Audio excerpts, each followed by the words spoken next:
నాభిలో ఏర్పడే మెత్తని దూదిలాంటి వ్యర్థాల గురించి తెలుసుకోవాల్సిన 2 కీలక విషయాలు ఉన్నాయి.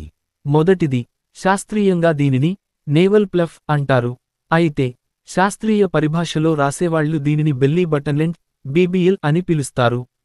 రెండోది, మధ్య వయస్కులు, పొట్టమీద వెంట్రుకలు ఎక్కువగా ఉన్న పురుషులు, ముఖ్యంగా ఇటీవలే బరువు పెరిగిన వారి నాభిలో ఈ వ్యర్థాలు ఎక్కువగా ఏర్పడతాయి. డాక్టర్ కార్ల్ క్రస్జెల్నికీ అనే సిడ్నీ విశ్వవిద్యాలయ పరిశోధకులు ఆస్ట్రేలియన్ సైన్స్ రేడియో షో నిర్వహిస్తుండగా ఆయన శ్రోతలలో ఒకరు నాభిలో మెత్తని దూదిలాంటి వ్యర్థాలు ఎక్కడి నుంచి వస్తాయి, అవి ఎలా ఏర్పడతాయి అని ప్రశ్నించారు.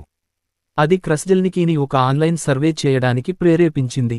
దాని ద్వారా ఆయన BBL అనేది ప్రధానంగా శరీరంపై వెంట్రుకలు ఉన్న మధ్య వయస్కులైన పురుషులకు సంబంధించిన సమస్య అనే నిర్ధారణకు వచ్చేలా చేసింది. తన పరిశోధనకుగాను క్రస్జెల్నికీ 2002లో ఇగ్ నోబెల్ బహుమతిని అందుకున్నారు. ఇది మొదట మీకు సరదాగా అనిపిస్తుంది, ఆపై మిమ్మల్ని ఆలోచింపజేస్తుంది అనేది ఆ పరిశోధనకు వచ్చిన ప్రశంస. ఆన్లైన్ సర్వేతో పాటు క్రస్జెల్నికీ, ఆయన సహచరులు వలంటీర్ల నుంచి నమూనాలను సేకరించారు. దీనికోసం వారు వలంటీర్లను వారి నాభి చుట్టూ ఉన్న వెంట్రుకలను క్షవరం చేసుకోవాలని కోరారు. దీనివల్ల మెత్తటి దూదిలాంటి వ్యర్థాలు పేరుకుపోవడాన్ని నిరోధించవచ్చని తేలింది.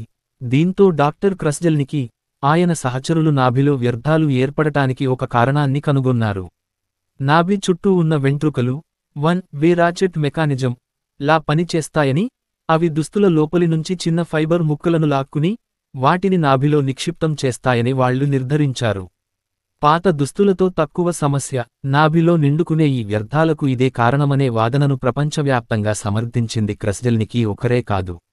2009లో వియన్నా యూనివర్సిటీ ఆఫ్ టెక్నాలజీ పరిశోధకుడు జార్జ్ స్టెయిన్హౌజర్ మెడికల్ హైపోథీసిస్ పత్రికలో ఆశ్చర్యపరిచే అనేక విషయాలను ప్రచురించారు.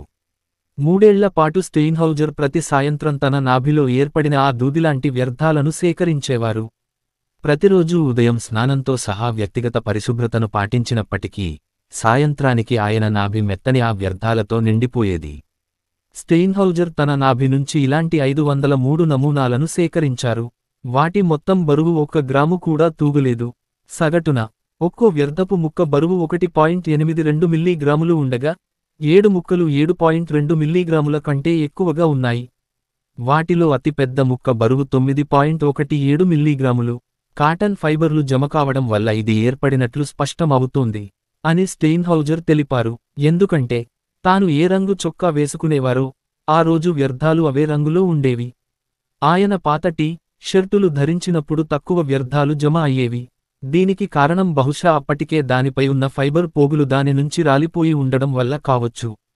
స్టెయిన్హౌజర్ చివరికి నాభి చుట్టూ ఉన్న వెంట్రుకలే నాభిలో దూదిలాంటి వ్యర్థాలు ఏర్పడడానికి కారణం అనే క్రస్జెల్నికీ నిర్ణయాన్ని బలపరిచారు.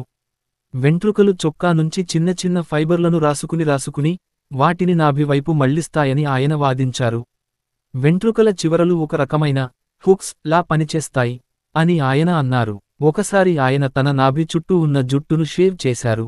దీనివల్ల డాక్టర్ క్రస్జెల్నికీ ప్రయోగంలో పాల్గొన్న వారితో పాటు ఆయన తన నాభి శుభ్రంగా ఉన్నట్లు గుర్తించారు. కాని స్టెయిన్హౌజర్ తన పరిశోధనలో ఒక అడుగు ముందుకు వేశారు. ఆయన పూర్తి తెల్లగా ఉన్న 100% కాటన్ షర్టును ధరించి ఆ తర్వాత సేకరించిన BBL నమూనాలోని రసాయన మిశ్రమాన్ని విశ్లేషించారు. నాభిలోని వ్యర్థాలలో షర్టులోని ఫైబర్లు ఉంటే అది పూర్తిగా సెల్యులోజ్తో తయారైనట్లు ఆ విశ్లేషణలో తేలాల్సి ఉంది. అయితే అవే కాకుండా ఇతర వ్యర్థాలు నాభిలోకి చేరుకున్నాయని ఆయన గమనించారు. రసాయన పరీక్షల ఆధారంగా మిగిలిన వ్యర్థాలలో దుమ్ము, చర్మపు కణాలు, కొవ్వు, ప్రోటీన్లు, చెమట కలిసి ఉండొచ్చని స్టెయిన్హౌజర్ అనుమానించారు. దీని ఆధారంగా దూదిలాంటి వ్యర్థాలు ఉన్న వాళ్ల నాభి సాధారణంగా మరింత పరిశుభ్రంగా ఉంటుందని ఆయన వాదించారు. ఎందుకంటే దాన్ని తొలగించే ప్రక్రియలో నాభి మొత్తం శుభ్రమవుతుంది. నాభిలోని ఈ దూదిలాంటి వ్యర్థాలను విశ్లేషించడానికి తమ సమయాన్ని, శక్తిని కేటాయించింది బహుశా క్రస్జెల్నికీ, స్టెయిన్హౌజర్ వంటి పరిశోధకులు మాత్రమే అయి ఉండొచ్చు. అయితే నాభిలో ఇంకా ఏమేమున్నాయో అర్థం చేసుకోవడానికి నార్త్ కరోలినా స్టేట్ యూనివర్సిటీలోనూ NCSU పరిశోధనలు జరిగాయి. NCSU జీవశాస్త్ర విభాగం కెక్ సెంటర్ ఫర్ బిహేవియరల్ బయాలజీలో పరిశోధకుడైన Rob Dunn belly button diversity project అనే సిటిజన్ సైన్స్ ప్రాజెక్ట్పై పనిచేశారు. 2011లో రాబ్డన్, ఆయన సహచరులు 500 కంటే ఎక్కువ మంది వలంటీర్ల నుంచి నాభిలోని వ్యర్థ నమూనాలను సేకరించారు. కాని ఈ పరిశోధకులు దూదిలాంటి వ్యర్థాలపై అంత ఆసక్తి చూపలేదు. దానికన్నా వాళ్లు నాభిలోని ఫంగస్, బ్యాక్టీరియా, వైరస్ వంటి సూక్ష్మజీవులను అర్థం చేసుకోవాలనుకున్నారు. మన నాభి లోపల ఎలాంటి బ్యాక్టీరియా నివసిస్తుందో వాళ్లు తెలుసుకోవాలనుకున్నారు. ఆ అధ్యయనంతో ప్రారంభించిన రాబ్డన్, ఆయన బృందం నాభిలో దాగిన సూక్ష్మజీవుల వైవిధ్యాన్ని కనుగొన్నారు. నాభిలో జీవ వైవిధ్యం మొదట పరీక్షించిన 60 నమూనాలలో వాళ్లకు కనీసం 2368 రకాల బ్యాక్టీరియా కనిపించింది. అది ఇంకా తక్కువ అని వాళ్లు అనుమానిస్తున్నారు. అయితే అది ఉత్తర అమెరికా పక్షులు లేదా చీమల జీవవైవిధ్యం కంటే 2 రెట్లు ఎక్కువ. కాని ఆ జాతులు చాలా అరుదైనవి. వాటిలో 2128 రకాలు 6 కంటే తక్కువ మంది నాభిలో కనిపించాయి. నిజానికి సూక్ష్మజీవుల రకాలు చాలా వరకు ఒక వ్యక్తి నాభిలోనే కనిపించాయి. మానవ నాభిలో కనిపించే బ్యాక్టీరియాలలో ఎక్కువ భాగం కొన్ని జాతులకు చెందినవే. ప్రతి వ్యక్తిలోనూ సాధారణంగా కనిపించే బ్యాక్టీరియా రకం ఏదీ లేనప్పటికీ ఈ ప్రయోగంలో పాల్గొన్నవారిలో కనీసం 70% మందిలో 8 రకాల బ్యాక్టీరియా కనిపించింది. ఆ 8 రకాలు మొత్తం బ్యాక్టీరియాలో దాదాపు సగం వరకు ఉన్నాయి. ఎందుకు నాభిలో ఇంత జీవవైవిధ్యం? రాబ్డన్, ఆయన సహచరులు ఈ బ్యాక్టీరియా జాతుల సమూహం మానవ చర్మంపై, అలాగే నాభిలో కూడా జీవించడానికి అలవాటుపడ్డాయని అనుమానిస్తున్నారు. కొన్ని మాత్రం అప్పుడప్పుడు వచ్చిపోతుండవచ్చు. ఏ వ్యక్తి నాభిలో ఏ రకమైన బ్యాక్టీరియా ఉంటుందో అంచనా వేయడం అసాధ్యం. అయితే పరిశోధకులు తరచుగా నాభిలో ఏ రకం బ్యాక్టీరియా ఎక్కువగా ఉంది, ఏ రకం అరుదైనది అని మాత్రం అంచనా వేయగలుగుతారు.